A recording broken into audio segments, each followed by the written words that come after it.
धाकड़ खबर बेखौफसुमा बेबाक अंदाज।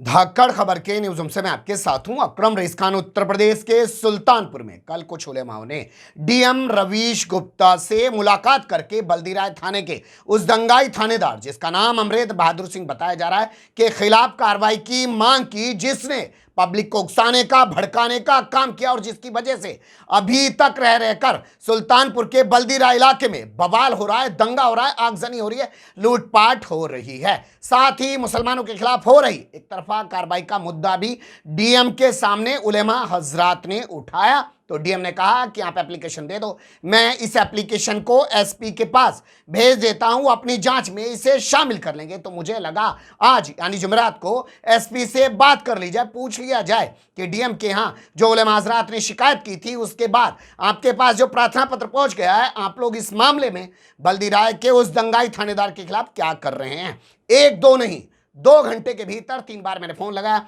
तीनों बार पीआरओ फोन उठाता रहा। उसने एक बार भी एसपी सौमेन वर्मा से बात नहीं कराई। बोलती हुई तस्वीरों की जबानी पूरी कहानी आपके सामने रखने जा रहा हूं 2 हिस्से में। सबसे पहले आपको ऑडियो क्लिप सुनवा देता हूं जो हमने बात करने की कोशिश की है एसपी सुल्तानपुर से। मुझे लगता है वो ऑडियो आपके सामने रखा जाए, उससे पहले आपको ये बता देना ज्यादा बेहतर होगा कि उत्तर प्रदेश के सुल्तानपुर जिले में दुर्गा विसर्जन के दौरान बल्दीराय थाना क्षेत्र के इब्राहिमपुर गांव की मस्जिद के बाहर उस वक्त बवाल हो गया था, जब वहां लगातार डीजे बजाया जा रहा था, नाचकूद किया जा रहा था और विरोध करने पर बलवाइयों ने वहां पर दंगा कर दिया था। बाद में यहां का थानेदार पहुंचा और उसने भी जहरीला भड़काऊ भाषण दिया और जिसके बाद से बताया जा रहा है कि यहां पर अभी तक दंगे बवाल लगातार हो रहे हैं और पुलिस एक तरफा एफआईआर कर रही है और एक तरफा गिरफ्तारी कर रही है। इस पूरे मामले को लेकर आज हमने एसपी सौमेन वर्मा से कई बार फोन पर बात करने की कोशिश की। आप एक एक ऑडियो सुनिए। जो सबसे पहला मैंने फोन किया तब पीआरओ ने बताया कि साहब अभी जनता दरबार में बिजी हैं। जी पीआरओ बोल रहा हूँ। अच्छा, कप्तान साहब से नहीं बात हो पाएगी? और साहब जनता दर्शन कर रहे हैं, पब्लिक वालों से मिल रहे हैं, यही ऑफिस में है, पुलिस ऑफिस में काफी लोग भीड़ भाड़ है। तो कितनी देर बाद बात की जा सकती है, तब हो जाए? मैं दिल्ली से बात कर रहा था। जी जी अभी इधर से खाली हूँ तभी है, बीच में जाने पे तो रोक देते हैं कि जो है कि पहले मुझे जनता दर्शन देखना है। काफी जनता आ गई आज, कई दिन बाद जो है उधर वो एक हमारे यहाँ घटना हो गई थी ना जरा बल्दीराय तो में उसी आपके यहाँ बवाल हो गया था। हाँ हाँ जी जी, तो उसी में बैठ नहीं पाए तो आज बहुत भीड़ लगी थी। तो आधे घंटे बाद कर लें, तब हो सकती है बात? हाँ देख लीजिए, तो कम हो जाए तो फिर करिए। अच्छा चलिए, ठीक है, धन्यवाद। इसके कुछ देर बाद फिर मैंने फोन किया तो उसने बताया कि साहब घर पर आ गए हैं और अभी वो मेरा नंबर नोट कर ले रहा है, बाद में मेरे से बात करा देगा। हेलो जी, कप्तान साहब से बात हो रही है? नहीं सर, मैं पीआर बोल रहा हूँ सर। अच्छा पीआरओ साहब, आप कह रहे थे अभी सर बिजी हैं, मैंने करीब 1 घंटे बात किया है, बात हो पाएगी अभी? अरे सर अभी तो बात नहीं हो पाएगी। कब कर लें? मैं नंबर नोट कर लूँ, जैसे साहब फ्री होते हैं मैं आपकी बात कराता हूँ सर। अभी भी सर ऑफिस नहीं है? नहीं, अभी बाहर निकले हैं। अच्छा हम्म। अच्छा, चलिए आप ही अपडेट कर दीजिए। वो बल्दीराय थाने अध्यक्ष हैं मिस्टर अमरेंद्र बहादुर सिंह, उनका एक जी। वीडियो वायरल हो रहा है जिसमें वो पब्लिक को बोल रहे हैं कि आप कमजोर नहीं हो, हम भी कमजोर नहीं हैं। तो उसको लेके कोई कार्रवाई की गई उनके खिलाफ? अभी मैं सर साहब से आपकी बात करवाता हूँ सर, ठीक है? नंबर नोट कर लिया हूँ। मैं कितनी देर वेट करूं? मैं नंबर नोट कर लिया हूँ, जैसे फ्री होते हैं मैं आपको करा दीजिएगा प्लीज। जी धन्यवाद जी। जी। 2 बार होने के बाद भी जब उसने बात नहीं कराई तो मैंने फिर तीसरी बार फोन लगाया। मुझे लगा कि शायद इस बार तो बात एसपी महोदय से हो ही जाएगी, लेकिन फिर से पीआरओ ने फोन उठा लिया और कहा कि वो साहब से बात नहीं करवा पाएगा। सुन लीजिए। जी पीआरओ बोल रहा हूँ। पीआरओ साहब, नहीं बात कराई आपने कप्तान साहब से? साहब अब निकले ही नहीं तो क्या करें, सही जरा सा भी अगर मौका मिलेगा निकलेंगे, तुरंत बताएंगे उसको। क्या ये प्रकरण उनके संज्ञान में आया है या कोई लेके आया है या वो इस पे जांच करा रहे हैं? कुछ है जानकारी आप लोगों के पास तो होगी। किस प्रकार से? जो बल्दीराय थाना अध्यक्ष हैं, जो उन्होंने भाषण दिया है वहाँ पे भीड़ के बीच में, वो जो वीडियो सोशल मीडिया पे वायरल हो रहे हैं, उसको लेके मैं बात कर रहा हूँ। जी जी वो तो शायद जानकारी में है, उस पर जानकारी में है। तो उस पे कोई एक्शन, कोई कार्रवाई, कोई जांच कुछ हो रहा है उस पे? अब ये तो नहीं बता पाएंगे सर, ये तो हम लोग नहीं बता पाएंगे, इसलिए कि चलिए ठीक है, धन्यवाद। तो सुन लिया आपने कैसे बार बार ये पीआरओ बता रहा शख्स अपने आप को पुलिस वाला ही होगा, जब भी एसपी ने इसको फोन दे रखा है, एसपी का कुछ करीबी ही होगा, जब भी ऐसे लोगों को पीआरओ बनाया जाता है वो बात नहीं करा रहा है। अब आपके सामने वो वीडियो रख देता हूं खबर के दूसरे हिस्से में जो डीएम ऑफिस से हमारे पास आई हैं।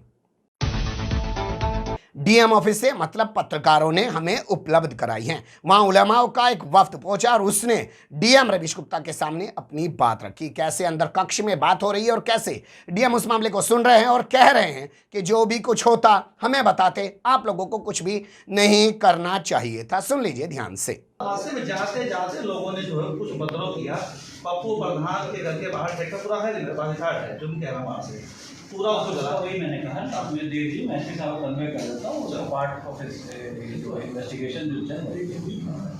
ठीक है, उसमें किसी पक्ष से नहीं, पुलिस नहीं है। और सर जितना मुझे डीजे इससे कब नजात मिलेगी हमको ये हम नहीं कह सकते। डीजे की जरिए नमाज हो रही है, वहाँ पर जब आप जा रहे हैं तो चले जाइए, वहीं खड़े होकर के हम लोग तो खुद हमने उनको कहा, उनका भी जरा सी बात की, डीजे बज रहा था, हम तो रोज झेल रहे हैं, हमारे यहाँ और आपके बीच यही रहता है, हमारे यहाँ भी कोई बात हो तो अपने हाथ में ना ले। बिल्कुल सही है, ये तो हम लोग भी समझा। हम लोग यहाँ रहते हैं विपक्ष में, बाकी क्या हो तो पुलिस बताएगी, हम भी जांच करें। सर देखिए, मैं आपको एक चीज बताता फौरी तौर पे कि जो भी हुआ वो पुलिस को नहीं बताया और अपने हाथ में लेकर वहाँ तो एक बात हो गया, एवरीथिंग इज अंडर इन्वेस्टिगेशन। यहाँ चौक में जहाँ मस्जिद है, हमारी विजय मस्जिद, 2 दिन 48 घंटे तक ये हाल रहता है कि एक भी नमाज ढंग से हम लोग पढ़ नहीं पाते। सुन लिया आपने, जहां एसपी महोदय ये कह रहे हैं कि हमें बताना चाहिए था, वहीं ये भी कह रहे हैं कि ठीक है मैं प्रार्थना पत्र दे दो, हम एसपी महोदय को भेज देंगे। यानी ये स्टाइल होता है टलाने वाला, जब ऊपर से हुक्म हो तो आईएएस आईपीएस जो जिले में बैठे हैं तो हैं वो कर भी क्या सकते हैं। वैसे आईएएस आईपीएस जो होते हैं ना तभी तक ही महान माने जाते हैं जब तक इनका यूपीएससी में सिलेक्शन नहीं होता, वरना पिछले 8 साल के दौरान देश के एक आईएएस आईपीएस का नाम आप बताइए। किसी जमाने में किरण बेदी का नाम लिया जाता था, बाबा हरदेव का नाम लिया जाता था, आज किसी आईएएस आईपीएस का नाम कोई जानता है? सिर्फ गुलामों जैसा जीवन इनका बन जाता है, बढ़िया सा बंगला मिल जाता है, गाड़ी मिल जाती है, नौकर चाकर मिल जाते हैं, इसके अलावा इनके अंदर रीढ़ की हड्डी बचती ही नहीं है। अब इसी क्रम में बाहर आकर जो उलेमा हजरात ने बयान दिया है वो भी मैं आपके सामने रख देता हूं। इब्राहिमपुर वल्लीपुर में मूर्त विसर्जन के दिन अजान के वक्त डीजे बज रहा था, विसर्जन होने के जा रहा था और मूर्तियां जा रही थीं, लेकिन मस्जिद के पास रोक करके 1 घंटा बज रहा था, तो उस पर लोगों ने कहा कि भाई यहाँ से आगे कर लो और हम लोग नमाज़ पढ़ लें। नमाज़ पढ़ने के लेकिन कोई माना नहीं, उसी वक्त बात शुरू हो गई और आपस में तू-तू मैं हुई, फिर पथराव शुरू हो गया और मामला बढ़ गया। मामला शुरुआत किसी भी तरफ से होती है, लेकिन जब होता है तो दोनों तरफ से होता है। उसके बाद मस्जिद की चटाइयाँ जलाई गई, मस्जिद की टोटियाँ तोड़ी गईं, मदरसे में नुकसान पहुंचाया गया और फिर प्रशासन गया। हम उसकी भर्त्सना करते हैं, प्रशासन ने काम किया और प्रशासन के जाने के बाद बहुत ही मामला पुरसुकून हुआ, सब कुछ हुआ। लेकिन अब जो कार्रवाई हो रही है उसमें 51 लोग जो हैं वो सारे के सारे मुस्लिम हैं। अज्ञात में भी लोगों को लेकर के अरेस्ट किया जा रहा है। दोनों तरफ से कार्रवाई होनी चाहिए। हम इंसाफ चाहते हैं, हम चाहते हैं कि जब मुलजिम दोनों हैं तो दोनों को अरेस्ट किया जाए, दोनों को जो सज़ा दी जाए, एक तरफा कार्रवाई ना हो। यही मुतालबा लेकर के हम डीएम साहब के यहाँ आए। डीएम साहब के अंदर बोला कि जो वहाँ कैसो है वहाँ पर मतलब सबको धमका रहा है, क्या धमका रहा है? नहीं, उनका तो भाषण बाकायदा मोबाइल पर है और उन्होंने खुलेआम पारा बाज़ार में जो भाषण दिया है कि ना आप कमज़ोर हैं ना प्रशासन कमज़ोर है, हम मिट्टी में मिला देंगे और बुलडोज़र चलवा देंगे, ये जुमले हैं उनके। तो ये जुमला प्रशासनिक अधिकारी का नहीं होना चाहिए। इस तरह से अगर इंतज़ामिया के अफराद जो सुरक्षा की जिम्मेदारी जिनको दी गई है वो इस तरह से बात करेंगे तो सुरक्षा कहाँ रहेगी? उसला किया, पारा बाज़ार में भी दुकानें तोड़ी गई, ट्रैक्टर जलाया गया, तोड़ा गया, थ्रेसर फेंका गया, ये सब हुआ। कारीभीत में उसके बाद हमला हुआ, ये सारी चीज़ें। आज रात में भी हमला हुआ। मौलाना सगीर अहमद साहब हैं, उनके घर 2 बजे रात को हमला किया गया और उनको लूटा पाटा गया। ये सारी चीज़ें हो रही हैं। तो आखिर ये बंद होना चाहिए कि कैसे होगा? इस तरह से ज़िले को दाग लग रहा है। कभी ज़िले में हमारे ऐसा नहीं हुआ था, हमको इस बात का एहसास है। सुन लिया आपने कैसे वो बता रहे हैं, लगातार वहां पर दंगे भड़क रहे हैं। और अब एक ऐसे मौलाना का बयान जो दावा कर रहे हैं कि वारदात से चंद कदमों की दूरी पर पुलिस चौकी थी। कदम की दूरी पे पुलिस चौकी बनी हुई है। वल्लीपुर इब्राहिमपुर में पुलिस चौकी मौजूद है। मुश्किल से 100 मीटर का फासला पुलिस चौकी का है। और विसर्जन से पहले ये व्यवस्था रही थी इंतज़ामिया की तरफ से कि पुलिस प्रशासन की गाड़ी या उसके लोग आगे आगे चलते हैं। आखिर वो प्रशासन वहाँ कहाँ था? प्रशासन क्यों नहीं था विसर्जन कराने के लिए? वो गाड़ियाँ या उस बाज़ार से क्यों नहीं पार करा रहा था? तो जिन लोगों ने घटना अंजाम दिया जिस तरीके से, वो मुजरिम है। कहीं न कहीं से इसमें प्रशासन की भी कमी नज़र आती है।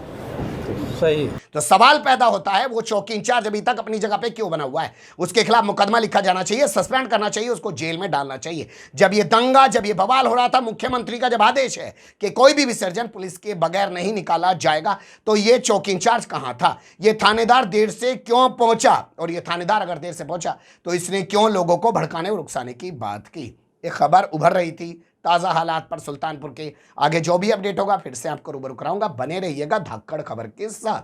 फिलहाल कमेंट्स के रूप में आप लोग अपनी राय दे सकते हैं, खबर को लाइक कर सकते हैं, चैनल को सब्सक्राइब कर सकते हैं और ज़्यादा से ज़्यादा हमारी खबरों को शेयर कर सकते हैं।